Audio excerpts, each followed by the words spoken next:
Madame la Ministre, sans ordre protocolaire, là aussi, mes chers amis, je vais simplement lire un texte que Laurent m'a demandé de vous lire. Il vous suit sur Facebook Live, sur le site du comité Laïcité République, et j'espère être à la hauteur de ce qu'il aurait pu lui-même dire s'il avait été ici parmi nous et avec vous. Je voudrais tout d'abord vous exprimer ma très profonde gratitude pour ce prix. Il me place dans une lignée de femmes et d'hommes dont l'engagement, le courage, la ténacité aussi face au procès d'intention sont non seulement connus, mais désormais mieux ou un peu moins mal reconnus. Nombre d'entre eux sont mes amis. À l'honneur d'être distinguée par vous, s'ajoute donc le plaisir que j'éprouve à me retrouver en si bonne compagnie. Merci donc aux membres du jury, merci au comité Laïcité République dans son ensemble, sous l'impulsion de Gilbert Abergel, qui préside désormais à ses destinées et qui joue un rôle essentiel de vigie dès que les boussoles laïques s'affolent, c'est-à-dire beaucoup trop souvent depuis 30 ans. On comprendra qu'en saluant le CLR, j'adresse en même temps un salut amical, tout particulier à Patrick Kessel, mon collègue du Conseil des sages de la laïcité, lui à qui la défense de la laïcité doit tant. Et si je reçois ce prix, c'est aussi grâce à mes amis du Printemps républicain. Je tiens à les y associer. Avec eux, nous sommes venus à notre tour renforcer la cohorte. C'est ainsi que le candidat de la France insoumise nous baptise désormais, ce qui indique que nous progressons au moins numériquement dans son estime, des militants du commun républicain. Et dans cette aventure collective, j'ai trouvé un prolongement et un corollaire à mon activité universitaire. Je n'y ai certainement pas, et ça je peux effectivement en attester, trouver le calme des carrières tranquilles, mais une forme d'équilibre personnel entre réflexion théorique et engagement public. Plus que tout, j'y ai noué de belles, de solides et de magnifiques amitiés, dont certains amis sont ici présents dans la salle, de celles qui font le sel de l'existence, autant qu'elles donnent un sens au combat que l'on s'est choisi.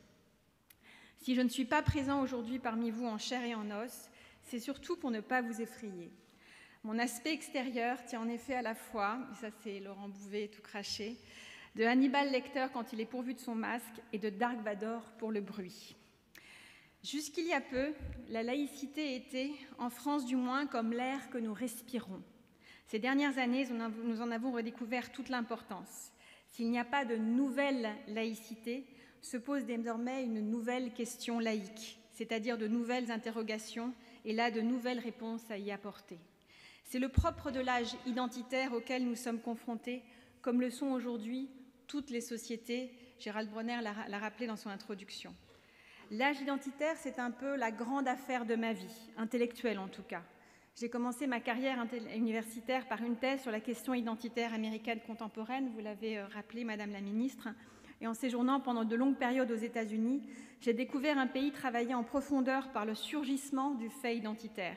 Il vient de son histoire singulière, notamment l'histoire incommensurable de l'esclavage et de la ségrégation des Noirs, mais aussi l'importance de la question religieuse et le primat du pluralisme de la société sur l'unité de la nation.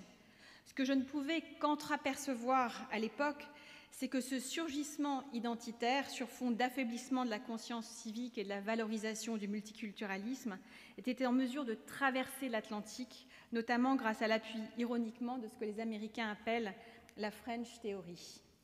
Dans notre contexte français, le surgissement identitaire a obéi à une dynamique qui lui est propre, tout en s'affirmant comme une réponse possible au déclin des idéologies, à la remise en cause du cadre national et à la sécurité culturelle ressentie par les groupes sociaux très divers et notamment les couches populaires.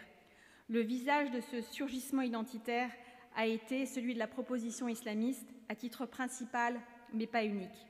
Et c'est pourquoi la question laïque est redevenue centrale à la fin du siècle dernier, alors qu'elle semblait être, pour ainsi dire, réglée et assimilée par tous.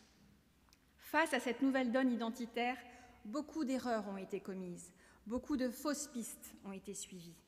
Au nom d'un libéralisme détourné de sa vocation première et devenu une forme d'idéologie de l'affirmation subjective et inconditionnelle de soi, les premières manifestations de l'islam identitaire ont été accueillies comme une forme originale d'aspiration à la liberté de la part de minorités opprimées. voire comme un spasme préalable à l'intégration, une façon d'affirmer haut et clair « on est là ». La ruse de cette déraison néolibérale aura été de prétendre et accueillir et banaliser l'islamisme, non pas simplement au nom de la tolérance et du multiculturalisme, mais de la laïcité elle-même.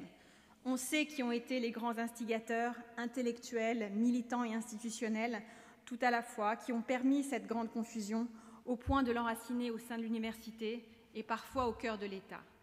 Il n'en fallait pas plus pour que du côté de la droite et de l'extrême droite, on ne cherche pas à s'approprier la laïcité, délaissée et dévoyée par une grande partie de la gauche en pleine culpabilité post-coloniale.